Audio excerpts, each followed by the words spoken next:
I'm Jill Freer. A warm welcome to residents here of the Staten and the West 7th Neighborhood Alliance in general, and I will welcome anyone who lives nearby. We also have members of our affiliates here. I'm serving you as president of the West 7th Neighborhood Alliance, starting my 3rd year now. Thank you very much. My husband, who is helping me record this tonight, for those who can't be here, my goal is to load it up onto YouTube. We've lived here since 2014 in the area, and as you can see around you every day, the West 7th Street corridor is a place that draws people here to live, work, play, and visit. And as such, it's a dynamic place that's a focus for redevelopment, construction, and change. And we're going to be talking about that tonight. And we're lucky to be in a city that is growing, but growth isn't without its challenges. Many of you have been actively involved in helping to shape that change, and I believe that strengthens our alliance in general. And so thank you very much for being involved. Tonight we're here to inform and engage you further. I'm excited that we have 5 developers here who are creating some exciting change in our area. I'm looking forward to hearing from them. Councilwoman Beck is here along with her district director, Anthony Rojas.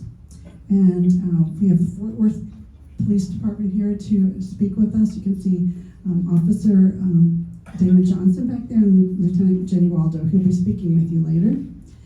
And we also have some members of the press. Thank you very much for coming. We have some members from the Star Telegram here today. Are there any other elected officials? I missed. We also have some city workers, some city staff back there. Thank you for attending tonight. First, I would like to introduce members of the West 7th Neighborhood Alliance Executive Committee. For those of you who are here, well, I'm going to name you off, and if you could please at least step up front so people can have a chance to see you. Margaret is our Vice President, and she represents 1 Montgomery Plaza. We have Secretary Rosemary Mercado, who lives right here at the Staten. Thank you. And we also have Connie Leffler, who lives here at the Staten. Thank you. We have Nancy Tuffin, who lives nearby in the So7 Townhomes. Also with her representing the So7 Townhomes is Robin Arena and Nancy Boone. Is there anyone here from Linwood besides myself? I live in Linwood. Stan Baker and Stacy Shores. Thank you very much. And some other people from Linwood. Thank you very much for representing Linwood. Hilda Verow from the Art House Condos. Couldn't make it here tonight. Do we have some people here from the Art House? Thank you very much if you could make it. David Dodson is our zoning chair. And we also have some affiliate members who live close by. Carol Hendricks from the Trinity Terrace. And we also have Museum Place as an affiliate member. So thank you all for serving. Montgomery Plaza has Brian Johnson also. Did I miss Brian Johnson as well? So thank you, Brian. He's on our executive committee. And I hope there are other people here from Montgomery Plaza. So now it's time to hear more about the exciting development.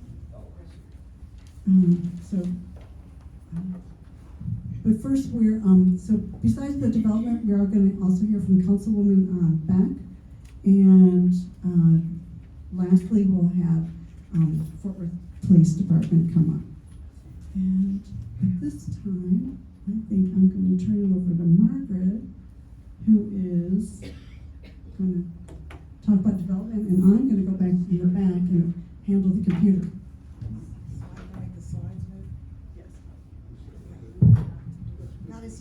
Technique as Jill is. Can you hear me? No. Like this? No. Better? I'm right on top of this microphone. Yeah. Yeah? Okay. Jill's going to get some slides that the developers have given her for the presentation, but before she does that, we wanted to just take a look at overall of the development here, the map where we are. We, you know our boundaries, but we do fall in the edge of the cultural district and all the way to the river, and this association goes then to University to the west and to Lancaster on the south and White Settlement on the north. And you can see these yellow dots on the map are the developers that we're going to hear from tonight, and the purple dots our other large developments that we're going to talk a little bit about, the ones that are finished and under construction. You've all driven down to see the beautiful Crescent Hotel. That is not technically in our boundaries, but it is just at the edge, of course, on Camp Bowie at West 7th. And it has opened up. If you haven't been there, it's just gorgeous inside. They have Class A offices, luxury rental, retail, residential, which is under construction, not moved in yet, but the hotel is being occupied. The restaurants are both open, they're lovely. There's a rooftop lounge, a ballroom, and it's just a great addition to our city. We also have just to the west of that on Camp Bowie, also the Bowie House, which is opened. It's part of the Auberge Resorts collection. It's really luxurious. 120 rooms. They have all underground parking, so if you park, don't expect to find a surface parking place. Take your valet money. And lovely restaurant there too, but these are great additions to our neighborhood. The area development, we're going to hear from our 5 major developers who are here, and I really want to commend them for being here. Several of them are here from the town to the east, which is a drive for them, and others from out of town. And several of them have brought their colleagues with them, and I know they'll introduce them. The first I want to introduce is Moody Younger. And Moody's with Younger Partners. Previously, the Crockett Row area is now renamed the Artisan Circle. And Moody, if you would come and speak first. Jill, I hope, has got your slides ready to go. Thank you so much. Can everyone hear me okay? Yes. I brought my business partner, Kathy Permenter, also. I've had retina surgery, and I can't see out of my left eye quite yet, so I'm having a little bit of trouble. So she's here to help me, as usual. Really appreciate being here. We've had a lot going on at Artisan Circle, and we look forward to sharing some of that with you. I think we just start with just go to the next slide. Oh, perfect. Let's try this. Okay, so here we go. You want to talk? You want me to talk? Miracle. You Go like to ahead. talk? Okay, so we closed on this in August of 22. Our new tenant, C-Topus, opened about a week and a half ago. They were jammed on Saturday night. If you haven't been there yet, I highly encourage you to go there. Great tapas, Spanish cuisine. We've got Terra coming back. I think they should pull their permit next week. And hopefully we'll have them open in June. La Cabrona, which is also owned by the Terra people, they're supposed to open by Cinco de Mayo. Can you read off the main streets? Excuse me? Read off the main streets. All right, this is Crockett Row, Okay. Or Crockett Street. Crockett Street, Curry, Okay. 7th across the top, Okay. and then Morton here on the south And boundary. University. And University over here. Thank you. Okay. And then we're working on 40,000 square feet of additional deals, restaurants and retailers that we hope to have done here within the next 3 or 4 months. So the activity, we've been really thrilled with the amount of interest and activity we've had in the shopping center. Okay. And so some of the other new tenants, if you want to get your nails done, Rose Couture Nail Bar, I recommend that you go there if you can. Snap Kitchen moved from across the way, and they will eventually have access from the garage. And as you pull through the garage, there's no charge for customers, period. But we do have to charge just in order to keep control of the traffic over the weekends. But if you are a customer here, you are not paying for parking. And it's free. You do have to get validated. You do have to get validated. But if you're just running in, running out for 30 minutes, you don't have to do one thing, by the way. So like for Snap Kitchen, that was helpful for them. Okay, next. Oh, you're the slide first. I am. Oh, this is just branding. We renamed it Artisan Circle, and the reason behind that is we wanted to tie it more to the cultural district. We're in the cultural district. It's very, Fort Worth has some of the nicest museums in the world. And with everything that's going on with Dickey's Arena and the amount of traffic that's driving, and what we talked about the Crescent and the Bowie House, just phenomenal developments, and the things that John's doing with Goldenrod. I mean, there's a bunch of money going into the area here, and it is all technically, in our opinion, in the cultural district, and this area should be tied to that. So that was the reason for the rebranding. Monument signs, we're putting in new monument signs. We originally, these were gonna be electric, but we backed off of that because it's actually zoning problems.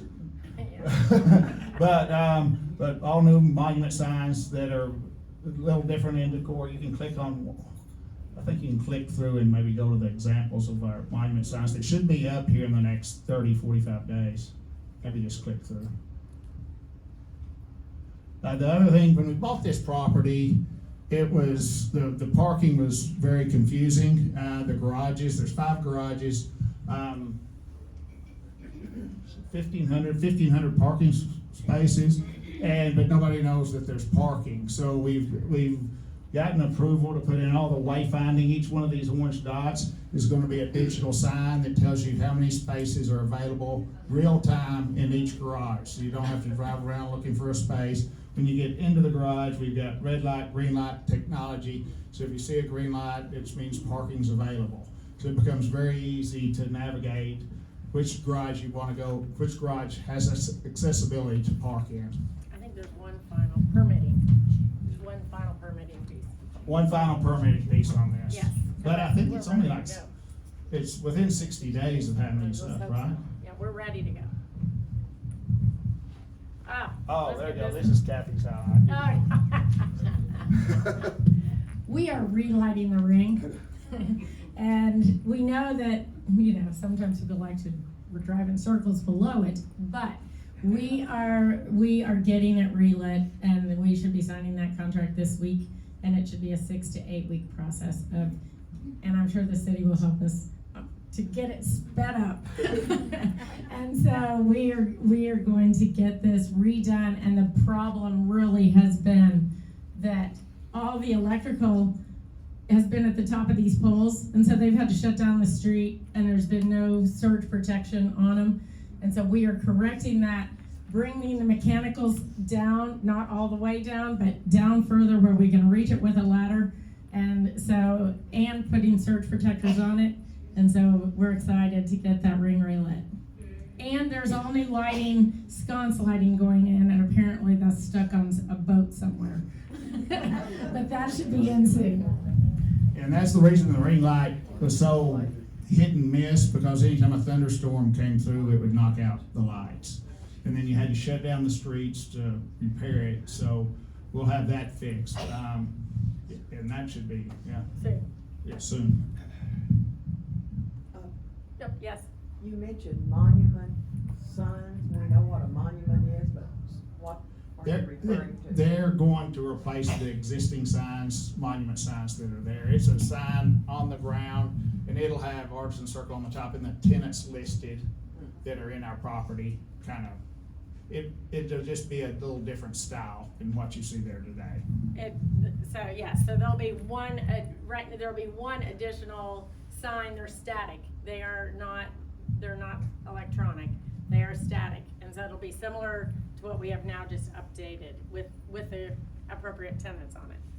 Well, now, this is the entire area down at. That's just the area, that's just the Crockett Row, or the former Crockett Row. No, that's area. just, so like, Go, no, one more. It's just these are the locations. These locations. There's currently one right in front of Kentera. You might not have noticed it. And then there's one here. That's Jill, are freestanding. you at the computer? If you click on one of those yellow dots, it'll show what the signs look like, I think. There you go. How about that for some? So that's what they'll look like. Yes.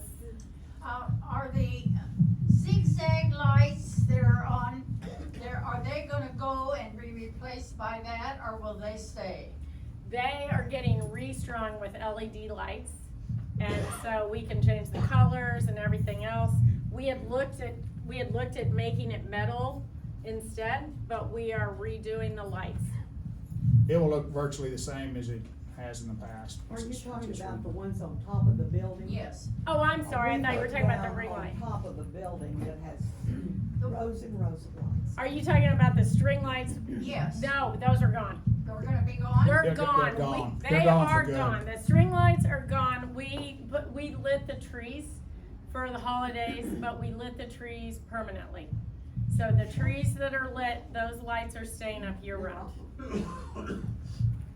And so if you ever see one out, just let me know. Okay, let's go back. Wait, All right. where are we? Yeah, Oh, it's a wait. trick to get back. Oh, yeah.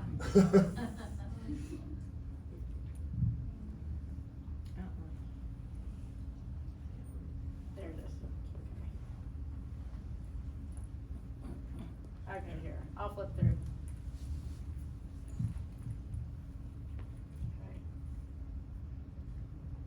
We're moving right along.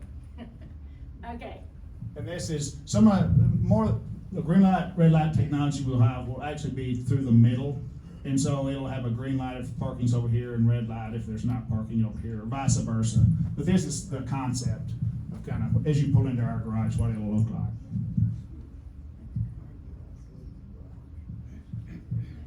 Security cameras, you know, we've upgraded, we're in the process of upgrading all security for, some of the issues that we've had there. So 82 new high-resolution, military-grade cameras are coming in. And so they will be monitored with artificial intelligence. If anything looks unusual, the person monitoring them, that is on a big video screen. That whole camera, whatever it's seeing, will be blown up. They can look and see what's going on. If it's, the cameras also have speakers. If it's just a couple of people doing something wrong, they can tell them, hey, go on about your way, settle down. If it's somebody that's doing something more malicious, we can send that link of that camera directly to the police, so they get real-time info on exactly what's going on our property. So we're excited about this, and we think it'll do a lot to kind of help ensure safety on our property. We've also got, in addition to those cameras, we've got another 300 or 400 in the garages over the parking spaces for that red light, green light technology to work. elevator. Oh, this is not very exciting, but when we bought this, 3 of the garages didn't have elevators. So we're in the process of putting elevators in. So essentially, if you were coming to visit here, you only parked on the first floor unless you wanted to walk up or down 3 or 4 flights of stairs. So that's been fixed. All the contracts have been signed. The elevators are on back order. They're about 4 months out.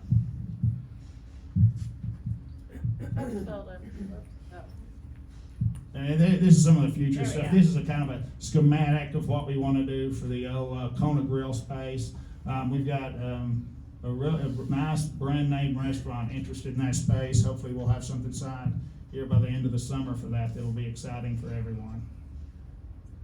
And we're talking about filling in this current patio that's kind of below grade and expanding the building potentially. Some of the things we want to do, we're working on, is closing down Crockett Street to vehicles, so it's pedestrian only. Between Curry and Only between Curry and Norwood. Norwood. We're upgrading the paseos this is kind of the quad where we have 4 restaurants, Sea Tapas, La Cabrona, Terra, and Mashed. And so we'll upgrade the patios in through there. So it's more comfortable for families and kids and whoever wants to come out and enjoy a meal or kind of some of the retail that we'll have in the future. We've got these art boards that we have in plan for the future, and what we'll do there is like we'll piggyback off of some of the mayor's high school art projects and some of the things that happen in the city, and we'll be able to. These are static, but we'll be able to put static art up there and leave it there for 30 days until something else comes along and we replace it with something that some other artist has done, but it kind of helps promote art within the city of Fort Worth. And then we bought what was the former Fred site, and we have, we've just started kind of working on this. We've got some renderings of several different concepts we can put. You can put something back in there. We could go with a hotel, we could do residential, we could do an office building. I don't know exactly what's gonna end up happening there, but, we've got that site and we're excited about its potential as we move forward. I think that's it. Yeah, That's it. end of show. Hopefully it didn't run too long. Thank you. I know we have questions for all these folks, but we do have quite a few speakers, so let's let everyone get their turn, and at the end, hopefully they can stick around if you have more questions for them. Okay, our next speaker is from Goldenrod Development, John Zog, and he's going to tell us about his big buildings coming up. Good evening, everybody. This is Becca Everett with Goldenrod as well, and I'm really excited to be here. And previous to Goldenrod, which I joined a year ago, I spent over 30 years with Crescent, so I'm familiar with our developments there that we did, and then, but also got to work in a lot of urban areas across the country: Brickell, Buckhead, Lodo, Cherry Creek, Post Oak, other ones. But I can tell you, I'm more excited about this one right here because of the opportunities in front of it. It's early, probably the second inning maybe, but this place is going to, this whole area, because of proximities, the amenities you have, and everything that's going on, all you need is great developments. And so I think that the things Moody and Kathy are doing, you just need those kind of improvements to add upon each other, and you're going to end up with this great walkable, cool, inviting neighborhood that's going to invite hopefully relocations from across the country and other people wanting to move here. So couldn't be more excited to work on this. When I came from Crescent, the first things I started to work on were these two projects: one university across the street from the Modern, and then Van Zant, which is at 7th and Foch. So we will hopefully we picked our contractors. We'll hopefully get started late summer on both of these. One university is probably 4 months behind Van Zant, but both are progressing along nicely. Both are fully CD project, and so we're just waiting to get the contractors on board. Van Zant, right on 7th Street. This is about 95,000 feet of office on 7th Street. We've got about 12,000 feet of retail, and then behind that, 225 units of high-end multifamily. Not a huge project, but we think it's going to be a great add to this. This is the Verizon Bank branch right here, just to orient you right near Moody and Kathy's site. Keep going through there you go. Just some other images of the project.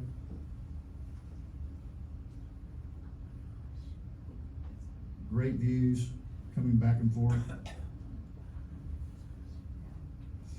One university, a little bit bigger project. The crosswalk for the Modern goes right into our plaza that we're doing.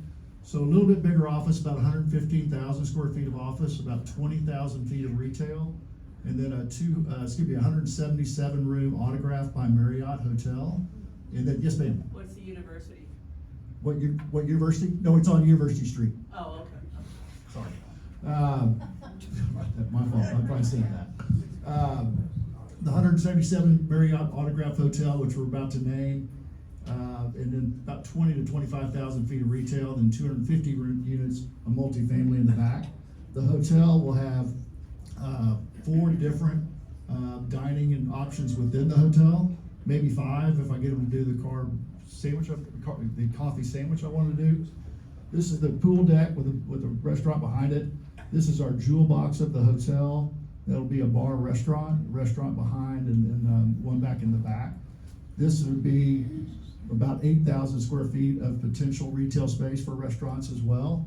That you've got some great names that are wanting to come to Fort Worth, so we're excited about the opportunities there. And then, like I said, the crosswalk from the Modern goes straight into our plaza. So we want to we're looking for Fort Worth artists to help us with the art that would go into these projects. And so we're reviewing that now.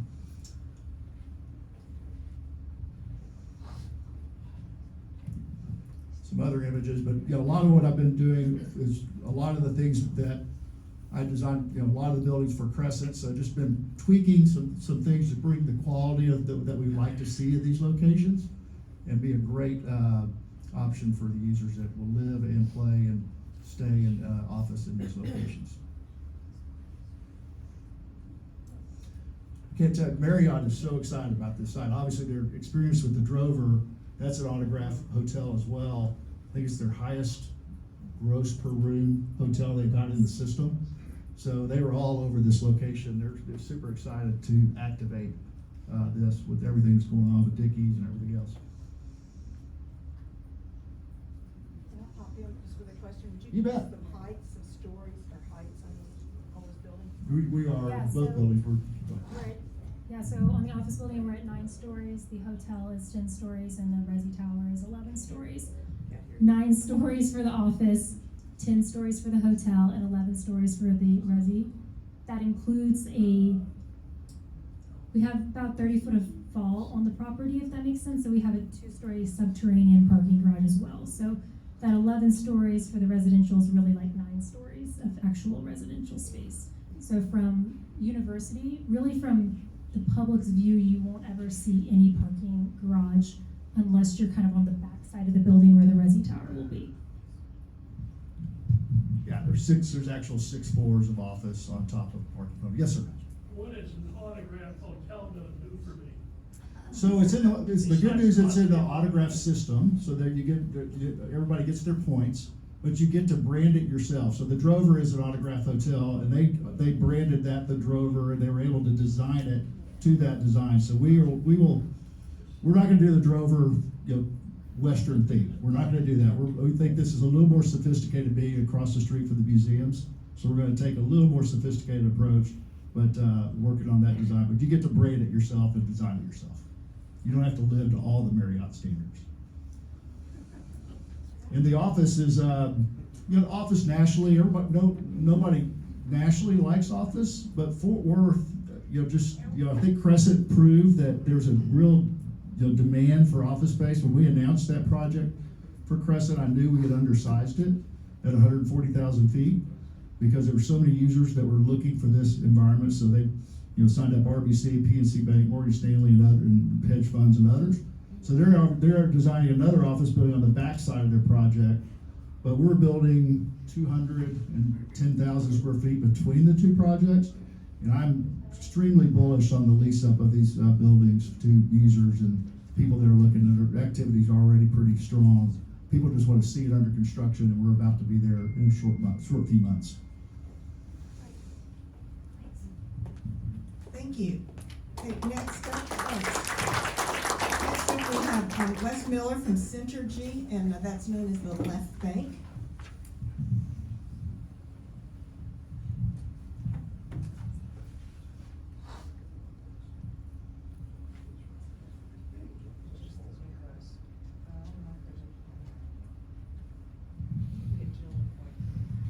I'm Wes Miller. I'm with Synergy Retail. Back in 2013, Margaret and I sat in this room and gave a presentation of our development. We're the Left Bank project. We are the property from West 7th, fronting the river and boundarying the railroad, adjacent and east of Montgomery Plaza. We go all the way up to Kansas, or Dakota and Kansas Street. And when we started this project, we basically came into the Staten and had a big meeting with Linwood and stakeholders in the West 7th area, and we basically asked you what you wanted in our development. And the number one user that you wanted was a grocer, so we brought a Tom Thumb to the market, desperately needed. That's probably one of the top Tom Thumbs in the chain in the Dallas-Fort Worth area. They did extremely well. I was involved in the Tom Thumb at at Berry and Hewlin, and they've been a great partner. The city's been a great partner. So that's worked out well. It's been very well accepted.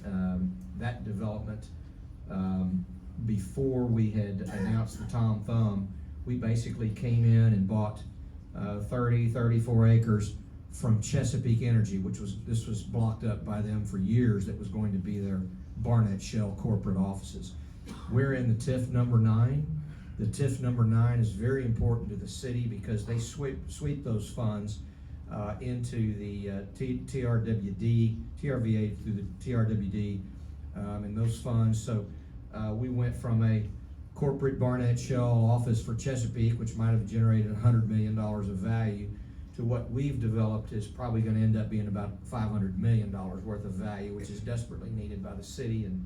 Now, the other side of that story is, we have currently 985 apartment units. And if you look at the first 600 units were developed by Wood Partners along the railroad. Bexley on the north end was developed by Endeavor, and Endeavor has built 385 residential units. The second phase is under construction that you see now, and that's another 385 units.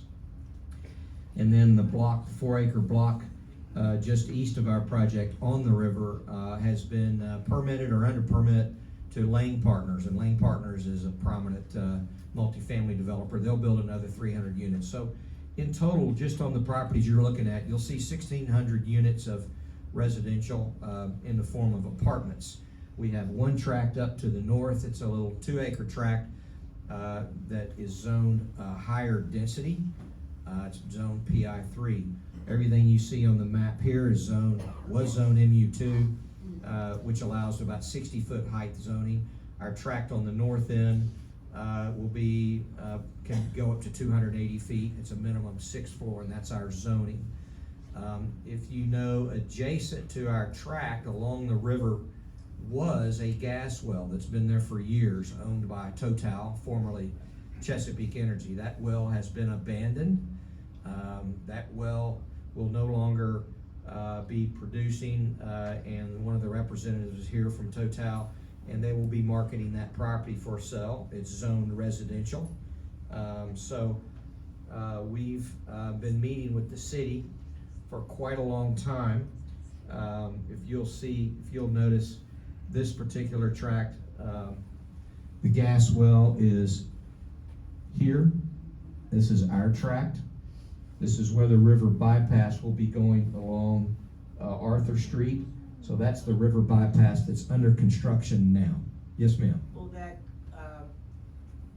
that place that the oil is stored be removed? All the equipment is being removed as we speak, and most of it has been removed. Yes, ma'am. And as you know, this is the Fort Worth and Western Railroad. Our challenge has been when the city designed with the TRWD and the TRVA, the river bypass, that bypass comes through. Today, you can come through Kansas and go across and come to downtown. Once that river bypass goes through, we'll have no access to the north. So Margaret has asked me to give a little small presentation as to how we're going to address it and what we're going to do to address it. It's very important because at the end of the day, once you throw in these two zone properties, you'll have 2,000 to 2,500 residential units that today and future will have to come out on West 7th. So we'd like to try to help solve that issue and solve that problem. We have proposed a couple of different crossings across the Fort Worth and Western Railroad. We're working with City of Fort Worth on that. We have not come to resolution, but we're working on it now. And with that, that's about all I have. If there's any questions, happy to field any questions. Wes, thank you, and this group in this room is right behind you, helping get that bypass across the river to come. Okay, our last developer is from Asana. Is from Asana, and I believe is Kyle the one that's going to present? Yes, your partner in crime could not make it. Thank you. And tell them who you are. Yes, ma'am. Hey everyone, I'm Sean Patel from Asana Partners. Appreciate you guys having us here. I know, a lot of these big developments are incredibly important and why we're excited about Fort Worth. And what really drew us here, and I think it takes the combined effort of, everyone working from Younger to Goldenrod to, Left Bank to really kind of create the vision for this district and, take it to that next level. So just a little bit about who Asana Partners is, if you kind of just see the picture down here, we're all over the country, and what we really focus on is placemaking and, really creating dynamic neighborhoods with, engaging retail and elevating that customer experience.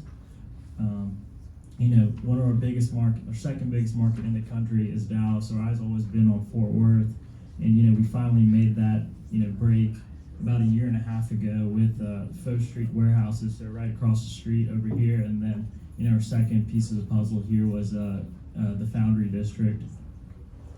Can I scroll down? So you guys already know about West 7th Street, so we don't need to dive into this one. But if we go to the next slide. The aerial kind of to go to the next one. So Faux Street Warehouses, was briefly touch on it.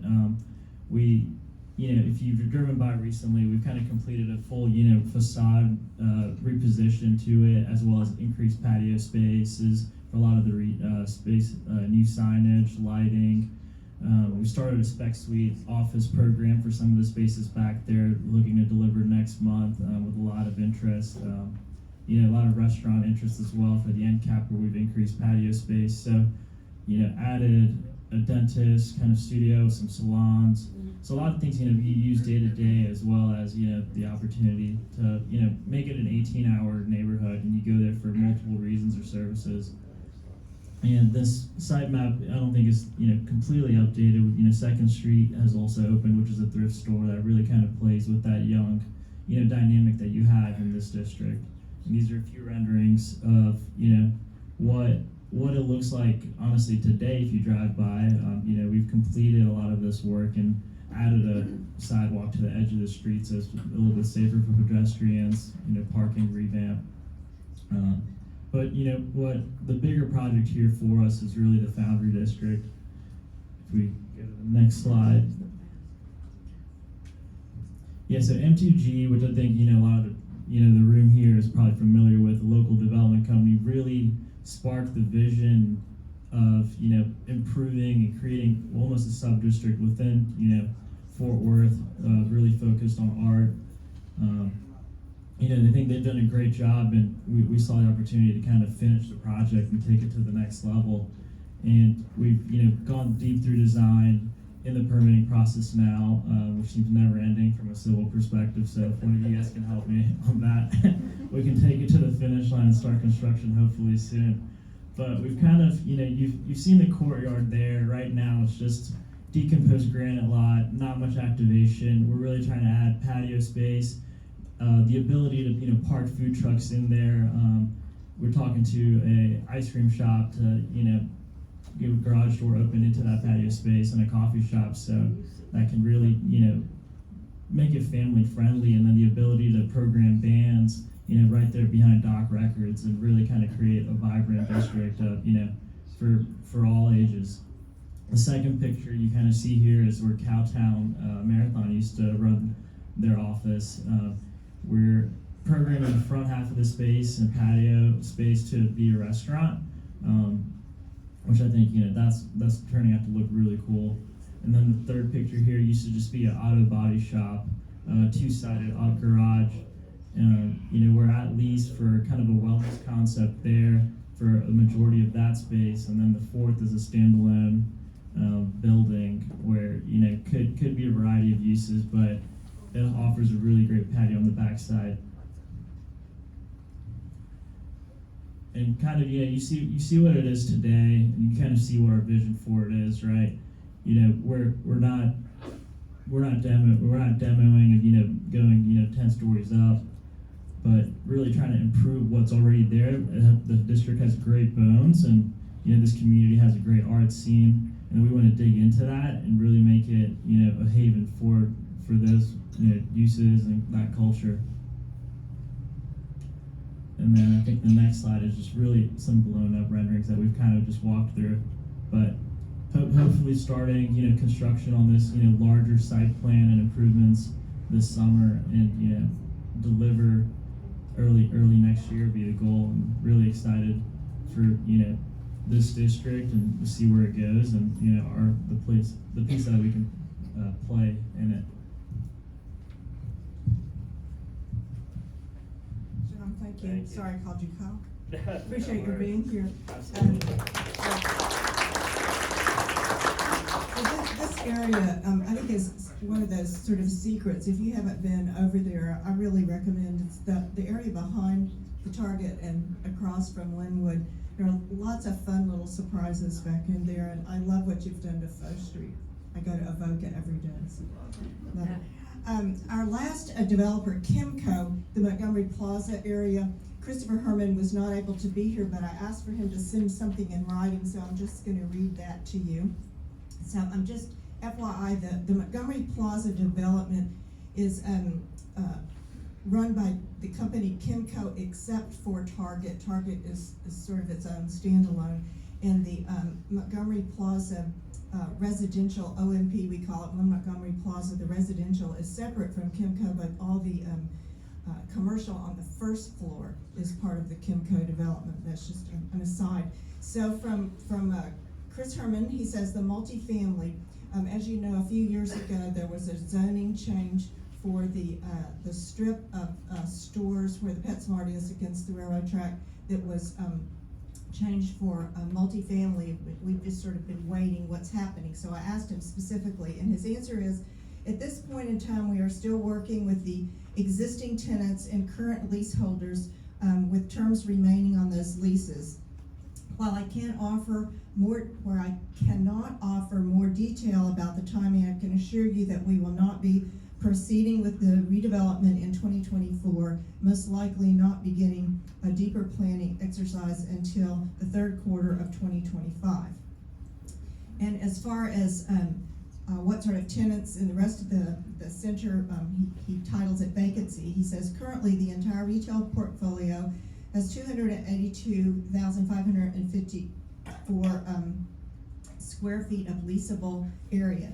10,680 square feet are currently vacant. That's approximately only 4%. Our leasing team is working diligently on new tenants to backfill the vacancies, including the former Boomer Jack space, which is 4,500 square feet, with another restaurateur similar to Goat and Vine. The leasing for the potential tenant of former Boomer Jack space is at a letter of intent form at this time, so it sounds like it's happening pretty soon. We're not able to discuss any tenants further, but we are hopeful within the next month or so, a concrete update can be provided. So that's Kimco. Okay, our next speaker then, Jill's going to introduce. Are you ready? I am. At this time, it is time for Councilwoman Elizabeth Beck for District 9, in which we are living, to come up and give us an update. And I just have one picture in the background here. Hello, thank y'all all for coming out this evening. I am Elizabeth Beck. I do have the honor of getting to represent you on City Council in District 9.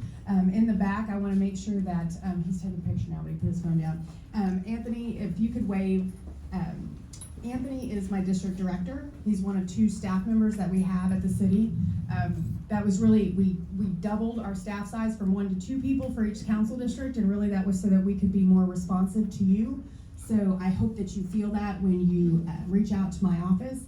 If you don't feel that when you reach out to my office, please let me know, because it really is our goal to make sure that we are addressing your needs. It's why I run for office. It's why I make sure that we have the best staff possible, so that when you call with an issue or a problem, not only are we responding to you, but we're trying to work on a creative solution. So let's talk about before we talk about the creative solutions for this area, I do want to recognize some City of Fort Worth staff in the room. We have Lacey Ruiz, who is our PID extraordinaire at the city. I think that's her official title, and if it's not, we'll get that changed. Then we have Kelly Porter, who is new-ish to TPW, and I'm really excited that we have him on because he is our planner extraordinaire, and he really will help you navigate those issues as we grow as a district to make sure that we have mobility throughout the corridor. And then Mary Wells, who is from Development Services, so she's also on hand to answer any questions that I might not be able to answer for you today. So I want to give you just a quick update on what's happening in West 7th. I've only got 10 minutes, and I want to okay, thank you. And I want to get you out of here on time. So I don't want to talk too long because I'd like to be able to answer any questions that y'all have. First of all, you heard tonight from some developers. And what I want you to know about the people that you heard from this evening is that they are truly our partners in changing the dynamic of this area in West 7th.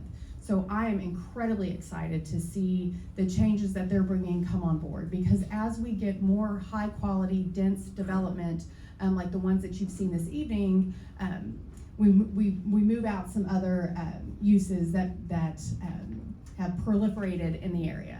So as they start to come on board, my hope is that that you start to see some changes throughout the district. Since we last talked, we've made some changes to the area. Some you might have felt and some maybe you didn't. So one of those is working with PD.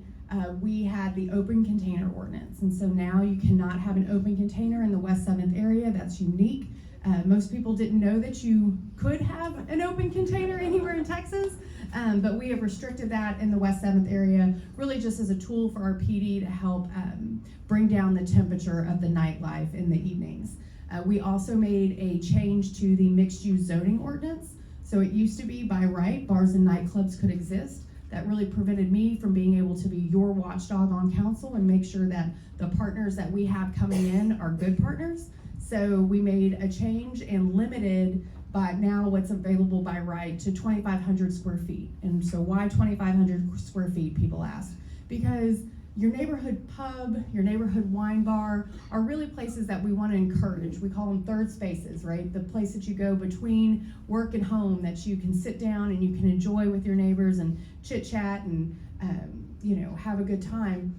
So they have the vitality of a bar, but not the chaos of a nightclub. And so that's really why we made that change, is to help over time. Now let me set some expectations here. All of those existing businesses right now are grandfathered in. So that means that as you start to see that change, it's a slow change. And so it won't happen overnight, but know that we put that in place to be a little more proactive in what's going on here. And that means that now if anyone wants to open a bar or a nightclub, they have to apply for what's called a conditional use permit that goes through the zoning process the same way as the zoning change does. And what's beautiful about that is when that happens, you get a notification and you get to have your voice heard. So that means you get to email me, you get to sign up to speak at city council, and you get to tell us what you want. And so it really is also a tool to help give you a voice in that particular process. And then the third thing that we're working on, and that's why you see Lacey back here, she has been an absolute champ when it comes to creating a PID for the West 7th area. And that's just, again, another tool to help us steer that ship and navigate in a more positive development that we see throughout the area. And the PID is really, it is voluntary. So property owners, just so you know, this building is not in the PID. We didn't include residents because we didn't want to add an additional tax. But what we can do with that is increased safety.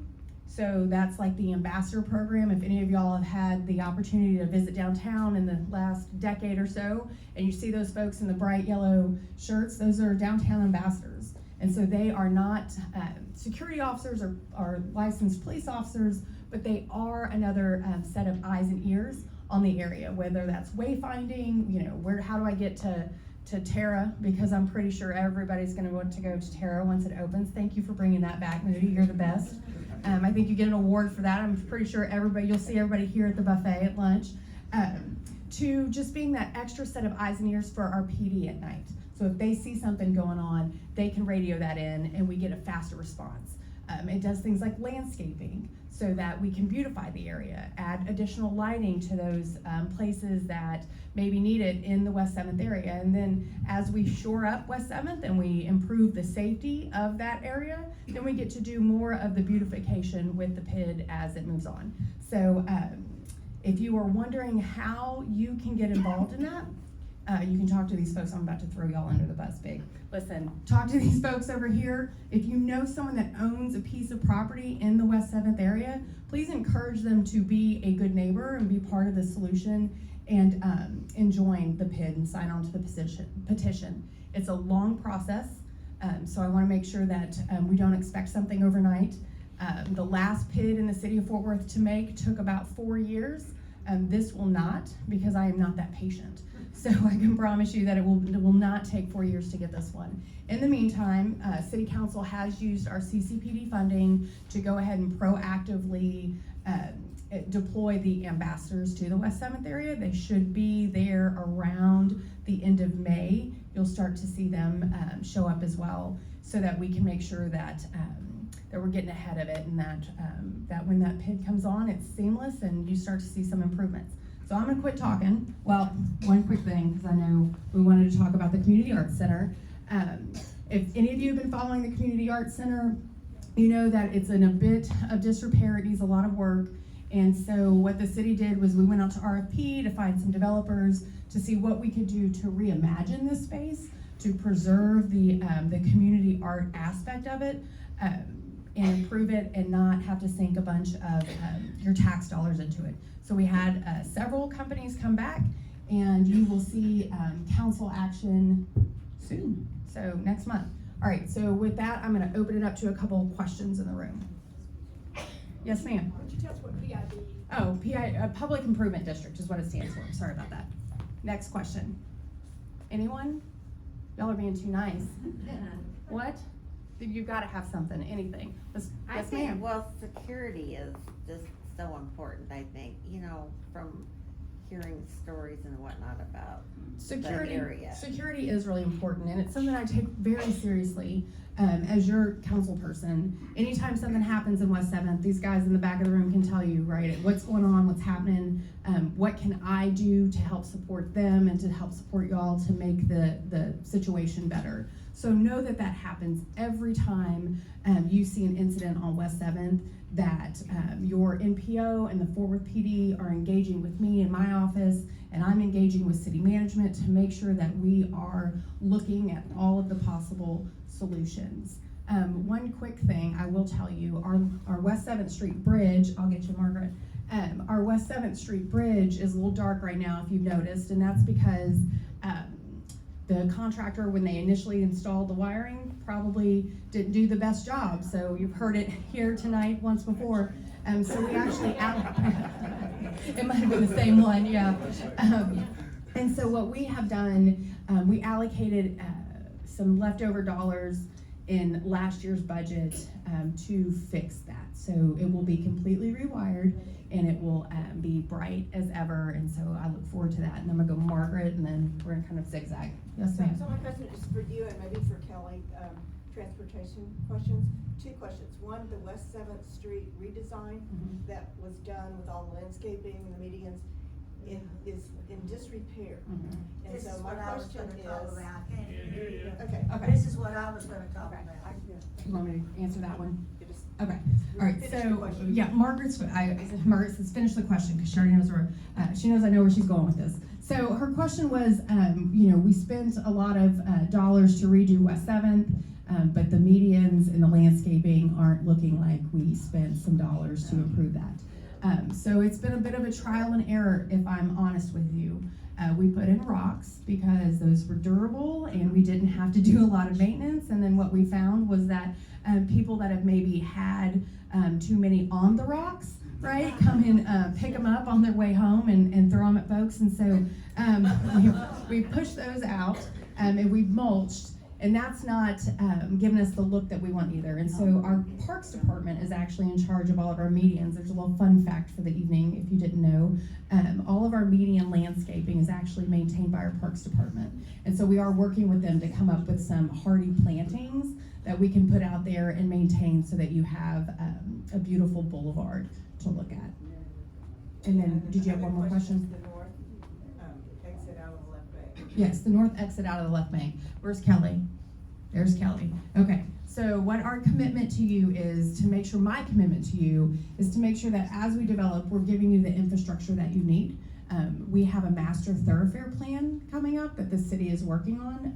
Our TPW department is working on in conjunction, as if we're talking about planning. If you have not heard, the city is actually updating our comprehensive plan right now. We have not done that, a wholesale update, since the year 2000. And so that's actually the year I graduated high school. And so what I tell people is, like, my goals and vision have changed a lot in those years, and I'm pretty sure the city's has too. So if you are not getting the city emails or the District 9 emails, make sure you sign up, because we're pushing out community engagement on those, and your voice is so important, because that's really where you get to decide what you want the city to look like. Do you want more single-family residential car-oriented developments? Do you want more high-rises? Do you want more townhomes? Do you want more green space? Do you want less green space? Do you want more transit and less cars, or more cars and less transit? Kelly's like, no, please don't do that. But that's what we're looking at in this particular update. So please make sure you stay engaged. And we've heard the concerns likewise.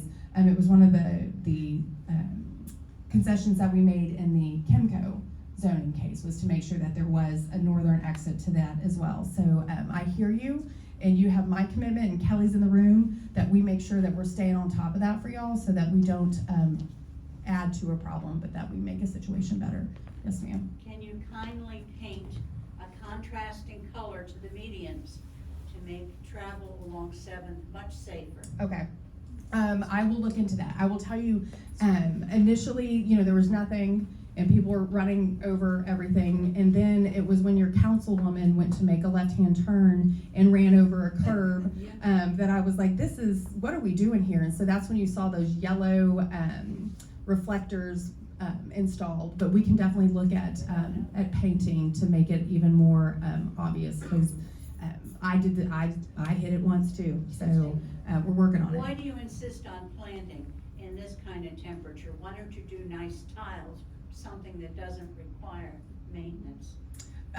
Because the tiles would probably require maintenance too, but what we've been working on with the Parks Department is more sustainable and native planting so that the upkeep is not as onerous. But I'll also remind you that once we have the PID up and running, one of the things that a PID will pay for is enhanced landscaping. And so that's a plus to having that on board, is that we get to get a little more creative because you have a source of revenue to pay for it. Well, I don't know if it'd be a waste. I think it's probably pretty beautiful what you'll get, but we will maintain some sort of native. You had your hand up a while ago and I just skipped over. I was gonna talk about the security.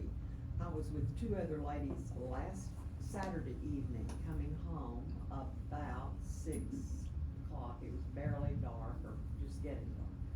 We rounded the corner up here by the Mexican restaurant. Chuy's? Chuy's. Yes, ma'am. And there was a young man standing, he was beside himself, screaming, yelling, undressing, had everything out for the public to see. So I'm glad that you brought that up. I'm not glad that happened to you. Her question was, she was coming home and there was a man that was clearly in some sort of altered state, and what we're doing about it. And so first and foremost, you'll hear from PD after I'm done. If you don't know your NPO, make sure you get to know him this evening. He's very responsive via cell phone, and you can always reach out to him. But please, reach out to him for the small things. If someone is actively breaking a law or a danger or a threat, call 911 without question. But one of the things that we have done at the city, and we actually just voted on it last week, something that I'm incredibly proud of, and it came out of a meeting that we had with near Southside business folks on the rise of homelessness in the area.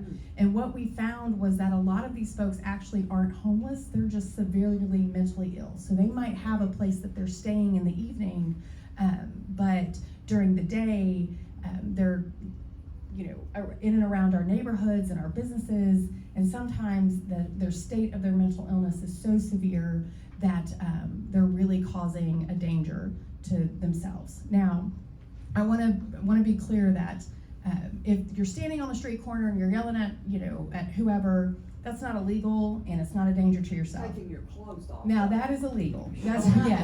Now call the police when they do that. But what we just did this last week is we put some dollars into a partnership with MHMR, and it's a pilot program to really target those most severe cases that we see.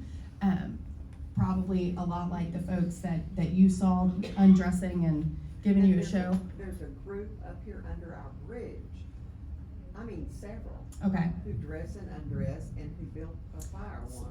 So we'll make sure that your MPO gets with the HOPE team to get that cleared out. But this ACT team is really for those high utilizers, those folks that you kind of, the people that as you're moving about the city, you see them regularly and you think, God, they really could use some help. And so it's dedicated funds, there's 80 people in it, so the ratio of mental health professionals to individuals is much lower than you see in other programs, and our hope is to help reduce the number of people that you encounter that really need some additional services, hardest to reach type of folks. All right, I think I have time for one more, and then I'm gonna hand it over to PD. Yes, sir, you got your hand the highest. Why is this called the left bank area? Why is this called the left bank area? We named it the left bank because it's depictive in Paris as a left bank that has primarily arts and retail, and this is the arts district, and we're developing retail, so it is on the left side of the bank of the river, Trinity River. So we got literal there. Okay. If you have any other questions or if there's something we didn't answer, please feel free to reach out to our office. The email address is district9@fortworthtexas.gov. We try to be as responsive as possible. If you don't want to email, you can pick up the phone and call us.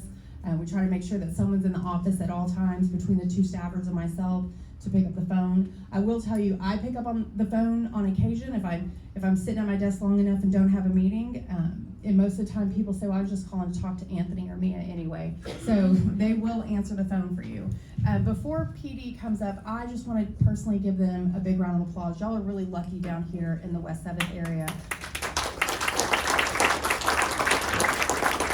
Y'all have one of the best MPOs that I have in my district. He is super responsive.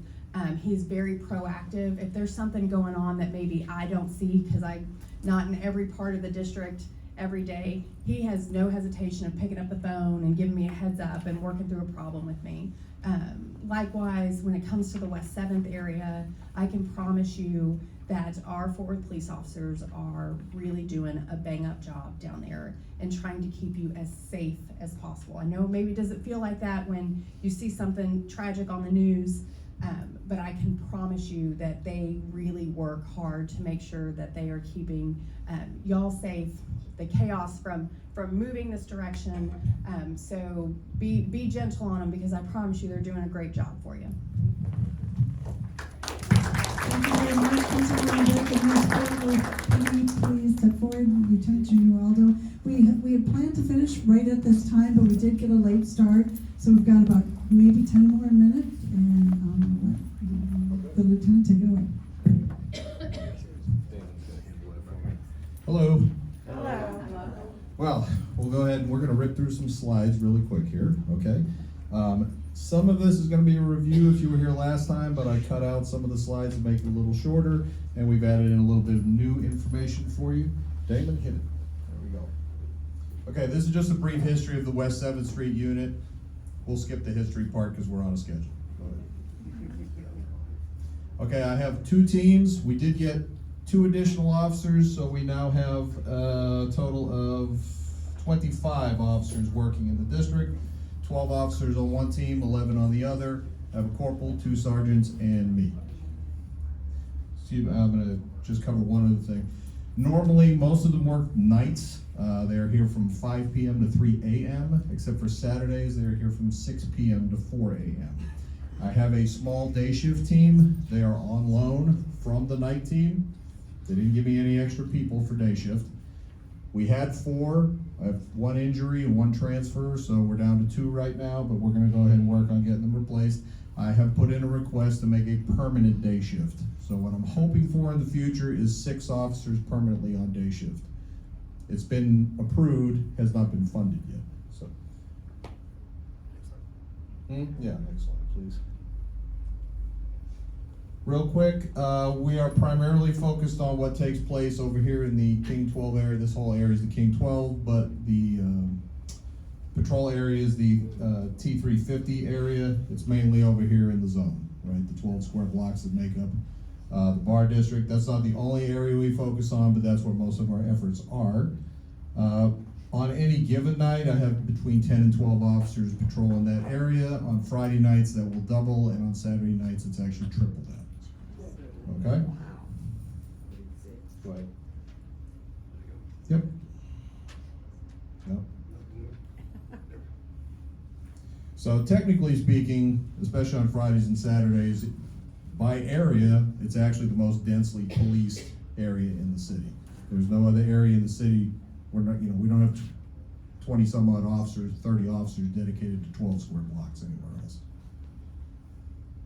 Also, that doesn't include off-duty officers that work in the bars. They are contracted by the bars. They don't work directly for me. So there are additional officers down there in the bars. You're doing terrible at this. Can you come up here? All right, this is the King 12 area. You'll see here, this is our main area that we focus on right here. Let me orient. So Lancaster is right there. Let's see, what else? Oh, yeah, University is right here. So pretty much all of this area over in here, over to the river, etc., and then north to White Settlement. That's the primary focus of our beat. There we go.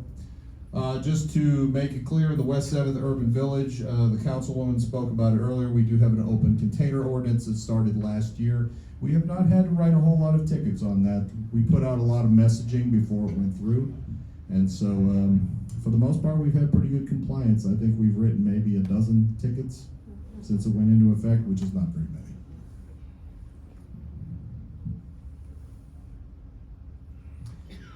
Good news, we're still at the same building we were last year. So, we're at 2929 West 5th. If you'd like to stop by, you'll have to come by at night, because usually I'm the only one there during the day. And I have meetings, so I'm not always there either. So anyways, again, we are not staffed there full-time. Occasionally we have people come up who want to make want to do a report or whatever. If there's an officer there during my day shift times, then we'll certainly help you out. I just ask that if you do come by and there's not an officer there, well, first off, if you have an emergency, please dial 911, okay?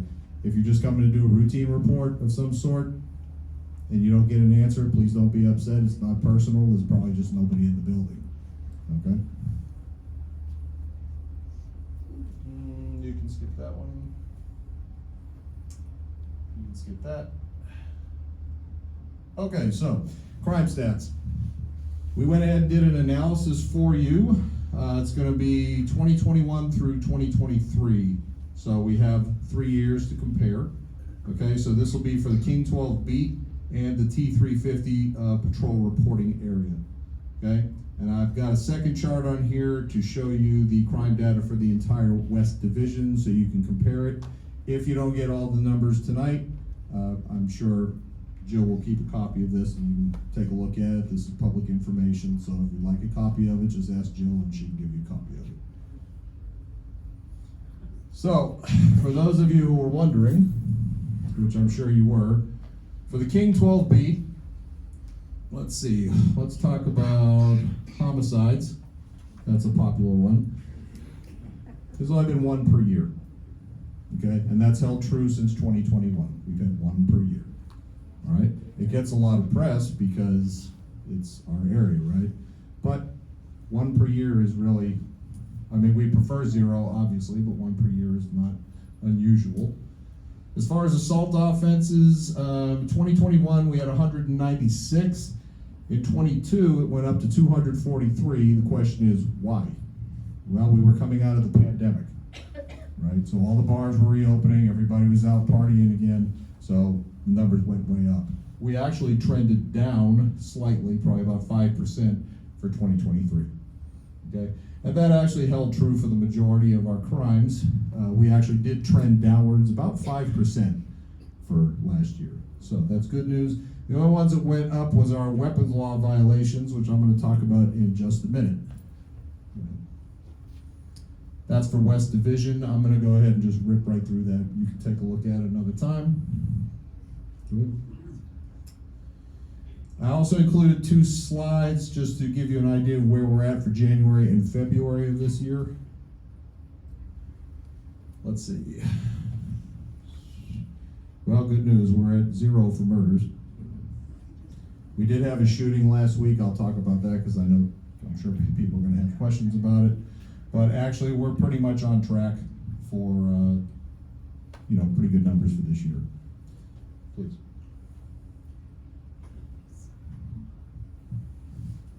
Okay, so I'm gonna talk about what we're currently doing, and then I'm gonna talk about what we're going to be doing, okay? So, what we're currently doing, we have a traffic and crowd management strategies. We have a focus on self-initiated police investigation, which mainly we use a high volume of traffic stops, and then we develop those into arrests, okay? We utilize the day shift team to focus on homeless person complaints, and of course, we have the open container public consumption ban in the West 7th Village. This is all what we're currently doing. Go ahead. For our traffic and crowd management, we have designated pickup and drop-off zones for ride shares so that they're not all over the district, because otherwise it causes us a big traffic problem. We also have TCU charter buses that come down and drop off loads of sororities and such. We have a controlled area where they're supposed to go. They have not been obeying it lately, so they're not coming anymore. I'm just not gonna deal with them. Good. Yeah, I told them today, if it's the Greek system, the fraternities and sororities, they completely did the opposite of what I asked them to do last Friday, so you can't come down here anymore. Go somewhere else. I know, I'm pretty straightforward. I hope that's okay. We have quite a bit of lighting out now. We didn't before, so we did get some new lighting put in the designated pedestrian and high traffic areas.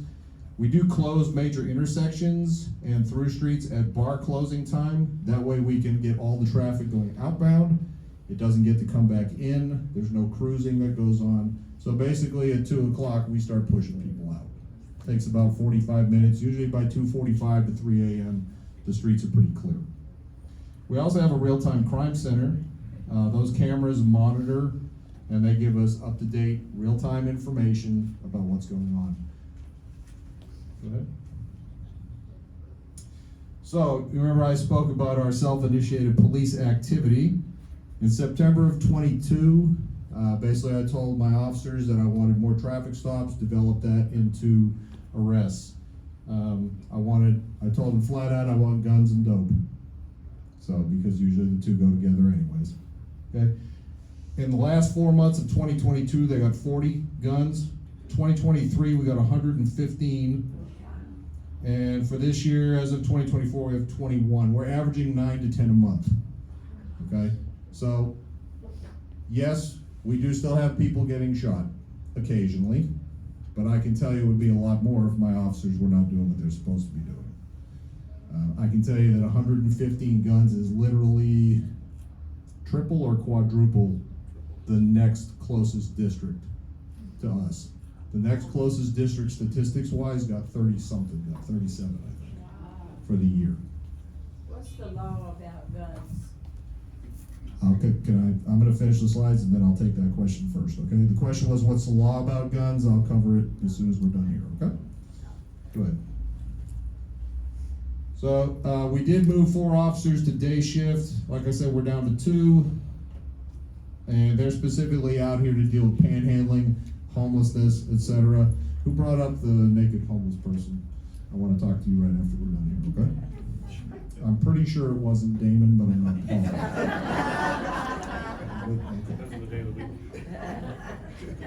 He has an extra job doing this. Okay, so what's next? Well, the city of Fort Worth did commission we're gonna have a third-party group come in. They're gonna do a study for about 9 or 10 months, and they are going to give us a more comprehensive view on how we can improve the area. Okay, so we're just basically having another company come in to tell us basically what we can do to improve. No problem there. And that's actually for all 4 of the city's entertainment districts, not just for West 7th. We are working to create a public improvement district. Lacey, you already got pointed out enough times, but I figured I'd see if I can get you to blush, do it a third time. Okay. If approved, the PID fund will help to pay for a number of improvements, not just police, but one of the improvements is a pilot project to create an ambassador program in the West 7th Urban Village. City Councilwoman already covered that. If you have questions about the ambassadors, let me know. We have a new criminal trespass affidavit pilot program. I would like to brag on Officer Johnson. He worked for close to a year to get this done. Basically, the way criminal trespass works, especially for businesses, is you have to have a representative of the business there or the owner. Well, when you have people trespassing on the railroad property, that becomes very difficult, right? We don't have access to that. So he worked very hard with them. So now we have an affidavit in place from the railroad that if we catch somebody on the railroad that's not supposed to be there or anywhere near it, that's part of their property, we don't have to call and ask. We have blanket authority to issue criminal trespass warnings or make the arrest. Same thing for the Kimco area, is that correct? Yes, sir. And Damon's gonna be working with other businesses to do the same thing. So hopefully it'll catch some steam and people get the idea to not hang out here on West 7th.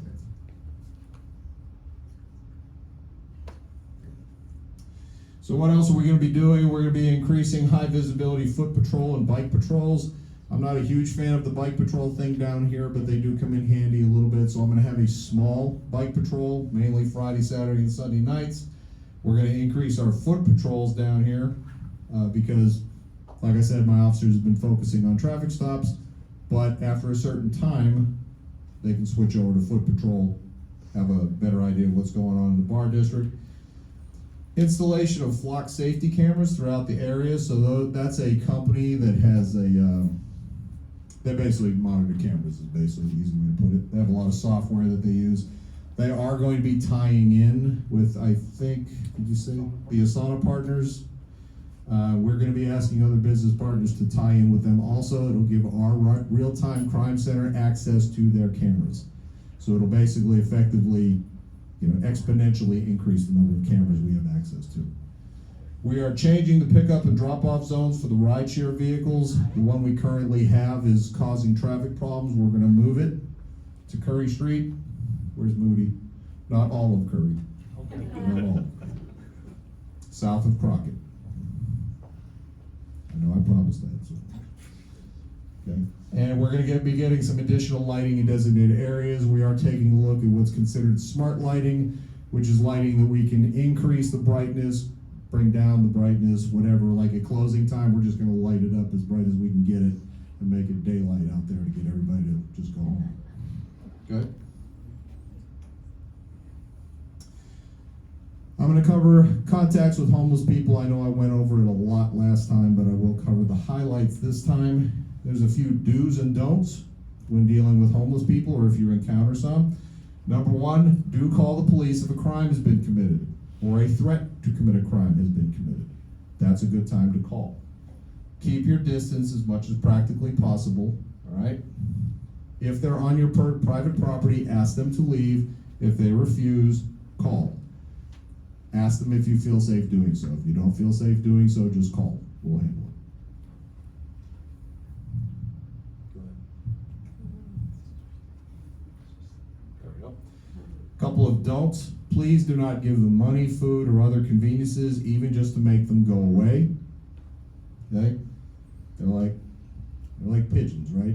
If you throw stuff on the ground, more pigeons come. That was a much nicer analogy than I normally use. Please do not engage in conversation if you can avoid it, particularly if they're acting aggressively or erratically. Is there any reason to talk to them? Have you ever tried talking to a person who's mentally ill? It's not easy, okay? There's no reason to talk to them, okay? Do not make verbal threats, okay? If you need to defend yourself, the law allows you to do so. The law does not require conversation before that. If you have a reason to defend yourself, do so.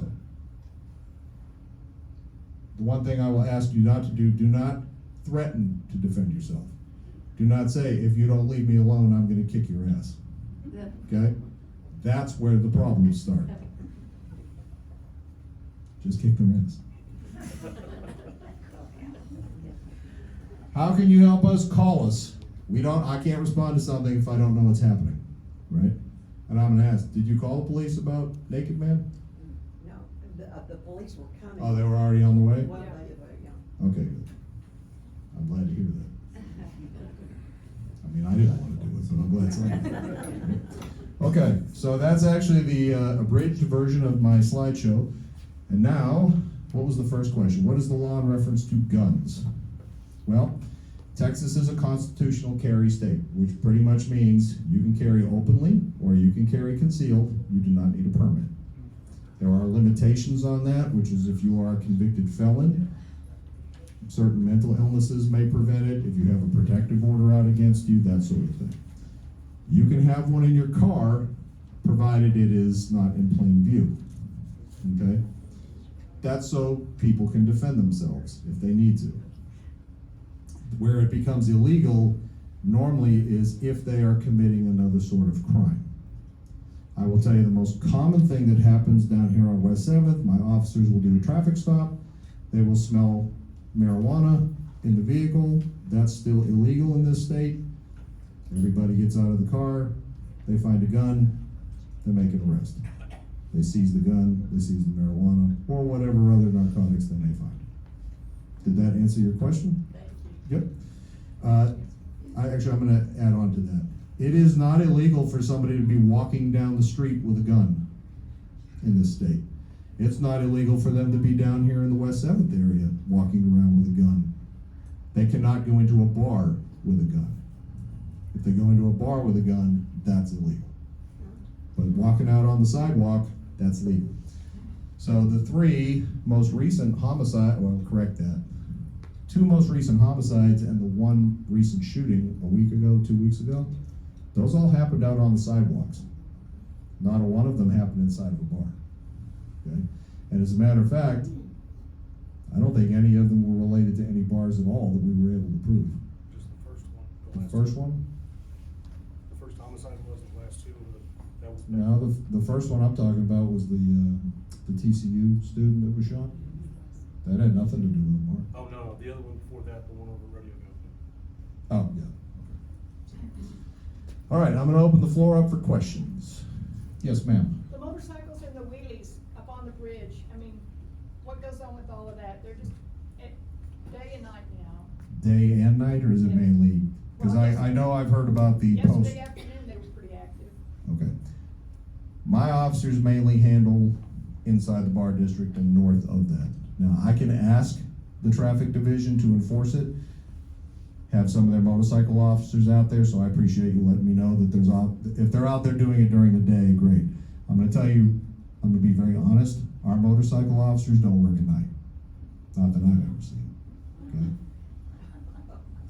I can ask, we'll see what happens, all right? It's not illegal to do a wheelie, is it? Oh, yes, it is. Oh. Yeah, it's absolutely illegal. Both wheels should be on the ground. Yes, ma'am. Can you use cameras on the bridge? Can we use cameras? Yes, where you maybe could get the license numbers of these motorcycles and then you could process them. I suppose it's a possibility. Would you write that down? They've done away with, red light cameras. Oh, that's right. The difficulty there, same thing with red light cameras, is you have to prove who was driving. So it's not just a matter of getting the license plate. If they have a helmet on, which most of them are smart enough to do, we can't prove who was driving it. But I will ask. Yes, ma'am. There has been an increase in panhandling in the Montgomery Plaza parking lot and the Target parking lot. Is that the stores or the police department's jurisdiction? The stores should be calling us as far as jurisdiction. I mean, we're gonna be the criminal end of it. I mean, I was approached twice in a span of 30 minutes at 11 o'clock in the morning. Okay.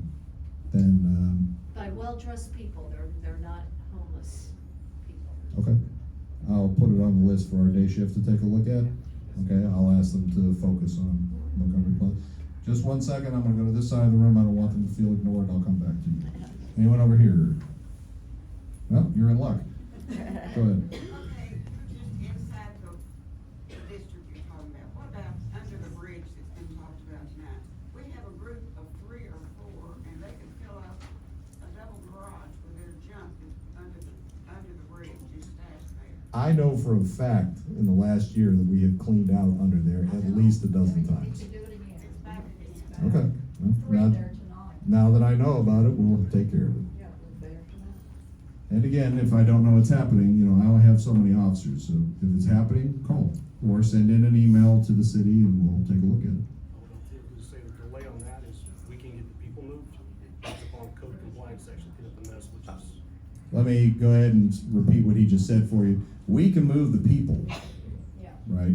But as far as getting rid of the stuff that's under there, we have to wait on code compliance to come get it? Yes, sir. Okay, so we have to wait on code compliance to clear out the camps, and that can be a bit of a delay. But, yes, ma'am? It would be great if we had some kind of gates or something that went over those openings that are under there, so they wouldn't provide a shelter for this area. Under the bridge? Yeah, it's like a room, Mhm. and it has these archways, and that's where they are, that's where they camp.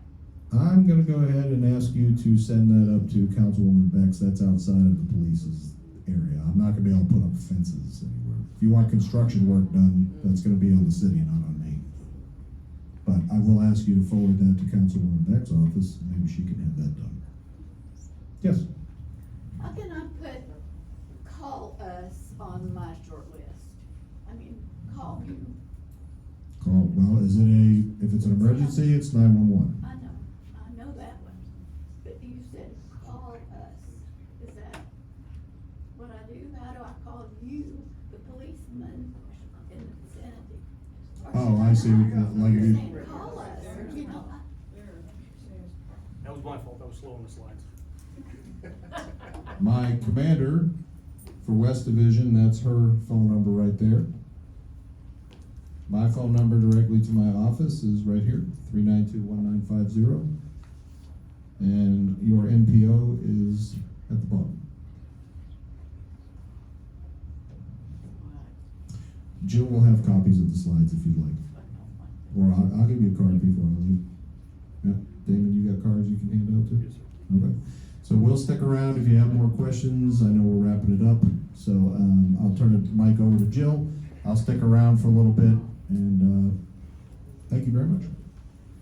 Thank you very much. And Danny Johnson. Call them anytime. There are their phone numbers. Yes, it is time to wrap this up. Thank you very much for those who've remained. I want to give the developers a big shout out. Thank you very much for coming. That was really interesting to hear about. Thank you very much. And I know District 9 Coordinator Anthony Rojas is in the back. If you have any more questions to relay to Councilwoman Beck, he can take your questions. And thank you to the press who came today, as well as the other city staff, Lacey and some of the others. Thank you so much. And if you want to get involved, please contact us. We'd love to hear from you. And after that, the meeting is adjourned. Thank you.